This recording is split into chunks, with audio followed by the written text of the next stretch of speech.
Saya cuma tahu kekristenan itu adalah salah satu agama dan apa yang diketahui secara orang pada umumnya, orang Kristen menyembah Yesus, begitu kan ya?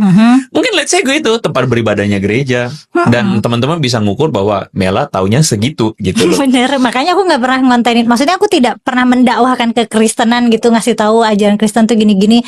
Ya karena aku nggak tahu apa-apa gitu. Kalau misalnya ada kejadian aku pernah cerita tentang Ibu Maryam, itu kan figur di Islam juga gitu. Aku menceritakannya dari sudut pandang Islam gitu, bukan sudut pandang Kristen gitu. Ya, jadi untuk menyebut Mela adalah misionaris itu menurut gua itu adalah claim, which is claim itu adalah sesuatu yang diklaim belum tentu benar. Itu adalah klaim putus asa. Soalnya katanya aku tuh nemu sumbernya. Ada yang ngasih tahu nih misionaris C5, C6 gitu. Pernah dengar nggak? Tahu. Nah, katanya mereka dapat ceritanya tuh dari situ. Tapi itu tuh terlalu konspiratif bahkan untukku gitu ya. Ya, jadi begini. Pertama gue mesti jelasin dulu bahwa bermisi atau agama misi, misionaris itu dari misi itu. Misionaris itu berarti orang-orang atau kegiatan untuk menyebarkan mission. Mission itu seringkali dianggap itu adalah sebuah kegiatan menyebarkan agama. Dan dari perspektif agama Kristen itu adalah salah satu memang mandat yang diminta untuk dilakukan oleh orang percaya, yaitu memberitakan tentang Yesus dan ajarannya. Oke. Jadi misionaris itu jabatan formal bukan? Kayak jabatan. Sebenarnya itu tidak pernah jadi jabatan formal. Sebenarnya bermisi itu adalah tugas semua orang Kristen. Tetapi kemudian melembaga dan jadi formal ketika ada orang-orang yang memang mengkhususkan dirinya menjadi orang yang mengabarkan Yesus, misionaris, dan dalam kultur budayanya adalah kita mesti mengerti ini dari perspektif dulu ya, kekristenan itu kan barat. Sebenarnya kalau kita tarik lebih jauh, kekristenan bukan barat. Iya, benar. Tapi kemudian kan kekristenan bertumbuh subur di barat ya dalam kultur Eropa. Dan dalam kultur Eropa itu, anyway, sorry gue mesti disclaimer lagi. Tidak semua kekristenan kultur Eropa ada yang namanya ortodoks, timur ya. Tapi yang kita kenal hari ini lebih banyak barat, dari Katolik maupun Protestan itu kultur barat. Nah, yang kultur barat ini ada satu atau ada sebuah upaya mereka untuk menyebarkan misi, memberitakan tentang Yesus, dan itu perlu kita mengerti ada unsur kolonialismenya. Hari itu di mana orang barat berpikir bahwa ke daerah baru itu orang-orang terbelakang. Paham ya maksudnya? Oke. Jadi misinya itu sepaket dengan kolonialisme pada saat mengikuti cara pikir orang barat. Bukan sepaket dengan kolonialisme. Maksudnya adalah mengikuti cara pikir orang barat waktu itu. Cara pikir orang barat waktu itu adalah gua mau men-civilize. Jadi karena kan dulu kan ada isu-isu perbudakan yang dianggap bahwa kalau misalnya orang bukan kulit putih terbelakang dan sebagainya. Jadi ada unsur itu. Sehingga misi itu adalah kayak kegiatan seperti mulia untuk kemudian membuat orang-orang yang di daerah-daerah terpencil ini diselamatkan. Paham ya maksudnya? Karena ada pandangan, sekali lagi ini bukan produk Kristen ya, tetapi ini produk budaya. Produk budaya menganggap bahwa orang barat itu lebih terpelajar, lebih berpendidikan, lebih civilized daripada orang-orang timur atau orang-orang di daerah Afrika dan sebagainya.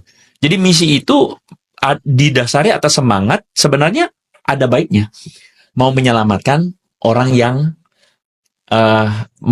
orang di pelosok di terpencil itu gitu.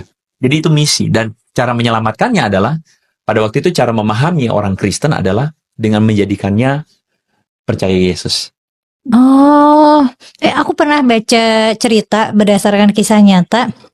Jadi dia itu mungkin kayaknya misionaris ya, tugasnya dia dikirim ke Korea Utara. Tapi dia kerjanya itu guru bahasa Inggris.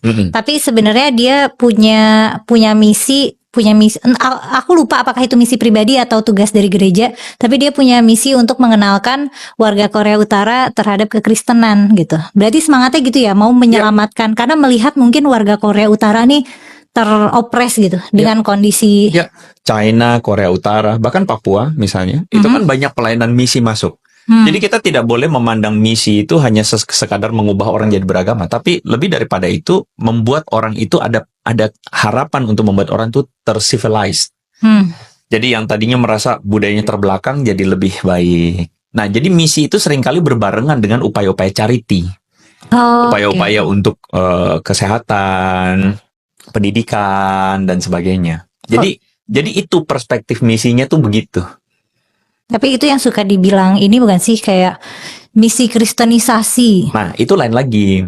Jadi misi kristenisasi itu adalah, orang kan bilang kristenisasi.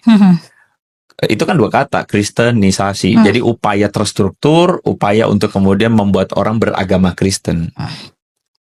Kata kristenisasi sendiri menurut gue itu sangat multifaset ya. Multifaset itu dalam arti bisa dipandang sebagai positif, tapi bisa dipandang sebagai negatif bagi mereka yang merasa bahwa gue udah punya agama kok. Jangan lu paksa gue ganti agama dong. Jangan lu paksa gue untuk berubah agama dong. Nah itu. Jadi pandangannya tuh jadi negatif, dan memang akhir-akhir ini pengertiannya jadi peyoratif ya. Jadi buruk sekali. Padahal sebenarnya kalau mau kita bilang pada semua agama yang lain juga bisa dikenakan. Sorry, pada konteks misalnya Indonesia kan majority adalah orang Muslim, Islam. Juga ada proses islamisasi. Iya, aku bisa mengkonfirmasi itu. Aku tahu kok yayasan yang misalnya membantu misalnya bencana atau di daerah konflik atau di daerah timur, lalu mereka menyelamatkan misalnya anak-anak yang orang tuanya jadi korban. Kemudian ya anak-anaknya diasuh gitu di panti asuhan, tapi kan karena panti asuhannya berasaskan Islam, ya anak-anaknya jadi diajarin agama Islam gitu. Maksudnya kan in a way itu kan islamisasi gitu, tapi kan itu charity. Makanya tergantung mau melihatnya bagaimana. Kalau melihatnya dengan semangat permusuhan, jadilah itu adalah islamisasi dalam konotasi yang sangat buruk. Tetapi kalau melihatnya dalam perspektif ya wajar dong, karena ini adalah charity dan kemudian anak-anak tersebut dibesarkan dalam nilai-nilai Islam. Sebenarnya tidak harus dilihatnya buruk. Iya, karena pendidik-pendidik di sana juga backgroundnya Islam gitu. Betul. Mereka tidak bisa mengajarkan korban, anak-anak yang merupakan korban entah bencana atau konflik itu dengan pendidikan agama asli mereka, misalnya Kristen, karena ya para pengurusnya di sana Islam semua gitu. Nah, sama dalam kristenisasi atau yang namanya misi ini seringkali muncul itu yang tadi gue mau bilang, bahwa ada sebuah tendensi untuk melihatnya secara negatif. Hanya karena merasa bahwa ini saya sudah punya agama, kamu jangan bikin saya murtad gitu. Nah, dan itu somehow terjadi ketika ada orang-orang juga yang menafsirkan kekristenan itu dan merasa bahwa menanggung misi mulia untuk menyelamatkan orang dari penghukuman atau dari neraka gitu. Makanya yang tadi maaf kok bro yang tadi Mel bilang, iya bro banget kita emang, itu terlepas saudara ya. Jadi yang tadi Mel bilang tadi C5, C6 dan sebagainya, itu adalah salah satu metode misi yang kemudian dilakukan oleh kelompok tertentu. Sekali lagi, salah satu metode. Jadi interpretasi misi orang-orang tertentu yang kemudian mau untuk menyebarkan Injil dengan maksud, sekali lagi ya, menyelamatkan orang. Bukan maksud untuk membuat orang tuh murtad. Memang tidak bisa dipungkiri, bisa jadi ada perasaan bagi kaum beragama tertentu kemudian merasa dimurtadkan. Itu konsekuensi logis, gitu kan ya. Tetapi sebenarnya kita harus melihat bahwa ini adalah dua jembatan, ada satu jurang nih yang bersaing kita, yang akhirnya saling menaruh curiga bahwa kamu mau mencelakakan saya dengan membuat saya pindah agama. Oh iya, karena konsepnya tentang keselamatan itu sudah berseberangan gitu. Iya. Nah, jadi konsep C5 C6 ini adalah konsep di mana mereka sadar bahwa ada resistansi dari kelompok beragama tertentu. Oke, katakanlah di sini Muslim, sehingga mereka tuh menyadari bahwa kalau gitu gimana sih caranya supaya Injil tetap bisa diberitakan? Nah, akhirnya ada sebuah pola-pola yang dikembangkan, yaitu dengan misalnya, enggak apa-apa tetap Kristen, tetapi masih tetap bisa sarungan. Jadi tetap masih bisa pecian. Oke, tapi secara identitas Kristen atau menyamar jadi Islam? Pada interpretasi sekali lagi interpretasi paling ekstrim, tetap seperti Muslim. Oh, apakah mereka ditaruh di institusi-institusi Islam itu ya? Ditaruh di pesantren? Sebenarnya atau? dugaan untuk sampai segitunya tuh tidak. Karena itu effortnya besar banget. Banget. Dan coba bayangkan, maksudnya maksudnya itu effortnya sudah besar banget, resikonya kan maksudnya tinggi banget karena membicarakan isu agama.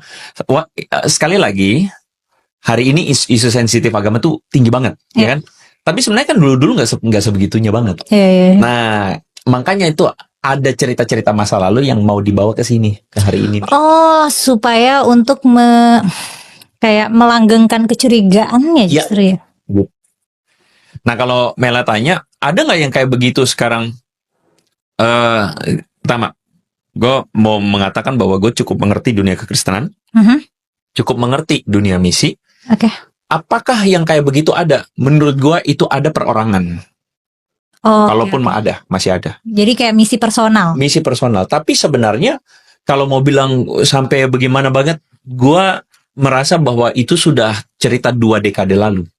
Oke. Itu sudah cerita dekade lalu, 2 dekade lalu. Yang hari ini sebenarnya menurut perspektif gue secara pribadi, orang pandangannya sudah mulai lebih baik kok tentang misi itu sendiri. Dan sebenarnya tidak harus kan kemudian kita itu memaksa orang atau istilahnya membuat seakan-akan orang itu pindah agama ke Kristen gitu. Karena tidak selalu misi itu begitu juga. Ada juga misalnya di dalam kekristenan misi itu tidak selalu ujung-ujungnya harus kemudian membuat orang percaya Yesus. Tidak. Tapi apa ujungnya? Cuman charity aja. Oh, oke. Jadi kayak menyebarkan kebaikan aja. Iya. Karena di dalam kekristenan itu kan Tuhan Yesus tuh bilang bahwa kamu tuh telah mengasihi aku, kamu memberi aku makan. Terus kemudian orang-orang tanya, kapan kamu memberi engkau makan? Waktu kamu memberi makan pada orang-orang yang lapar ini. Kamu telah memberi aku pakaian. Kapan kamu kasih pakaian? Waktu kamu memberi pakaian kepada aku ketika aku tidak punya pakaian. Kamu mengunjungi aku dalam penjara. Loh, kapan engkau masuk penjara? Ya, waktu orang-orang dalam penjara ini kamu kunjungi. Oh, itu indah sekali sebenarnya. Iya. Jadi sebenarnya gini, sekali lagi, di dalam tiap agama pasti akan ada interpretasi radikal. Interpretasi yang orang bilang mentok kanan. Ya kan? Nah, interpretasi mentok kanan itu yang sebenarnya kita lihat. Misalnya yang mungkin dalam kasus orang yang menuduh Mela adalah misionaris, ya itu. Interpretasi mentok kanan itu. Yang menganggap bahwa ada orang-orang tertentu yang mau memurtadkan kami begitu ya sebagai muslim. Makanya tadi gue bilang itu interpretasi putus asa. Salam saudara-saudara yang diberkati oleh Tuhan. Itu dia video yang baru saja kita tonton tadi videonya. Bagaimana rasa penasaran dari seorang Kumaila terjawab tuntas oleh yaitu Pendeta Andre. Nah, bagaimana seorang Kumaila penasaran tentang misi daripada misionaris. Dan memang itu adalah perintah dari Tuhan Yesus Kristus. Dan misi ini memang harus dikerjakan setiap orang-orang percaya. Dan ini adalah tugas setiap orang-orang percaya. Bagaimana firman Tuhan dalam Matius 28 ayat 19-20 dikatakan begini. Karena itu pergilah, jadikanlah semua bangsa muridku. Dan baptislah mereka dalam nama Bapa dan Anak dan Roh Kudus. Dan ajarlah mereka melakukan segala sesuatu yang telah kuperintahkan kepadamu. Dan ketahuilah, aku menyertai kamu senantiasa sampai kepada akhir zaman. Jadi perintah ini adalah perintah Tuhan Yesus yang harus kita kerjakan sebagai orang-orang percaya. Memang setiap kita ya pasti punya hikmat bagaimana cara untuk menyelamatkan jiwa-jiwa.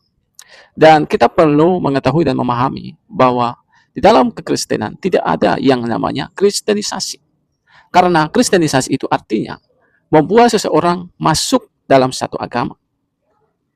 Tetapi apa gunanya itu kalau seseorang tersebut tidak mengalami perubahan hidup? Katakan, saya tadinya non-Kristen. Setelah saya dikristenisasi menjadi agama Kristen, kalau saya tidak mengalami yang namanya perubahan dan pertobatan, itu adalah sesuatu saya katakan hal sia-sia. Ya. Tetapi yang dimaksud di sini adalah perintah ini supaya kita itu membawa orang-orang semakin mengenal Yesus. Dan setelah itu membawa seseorang mengalami pertobatan seperti yang dimaksudkan dalam Efesus 2 dikatakan begini, ayat 8 sampai ayat 9. dan bahkan 10. Sebab karena kasih karunia kamu diselamatkan oleh iman. Itu bukan hasil usahamu tetapi pemberian Allah.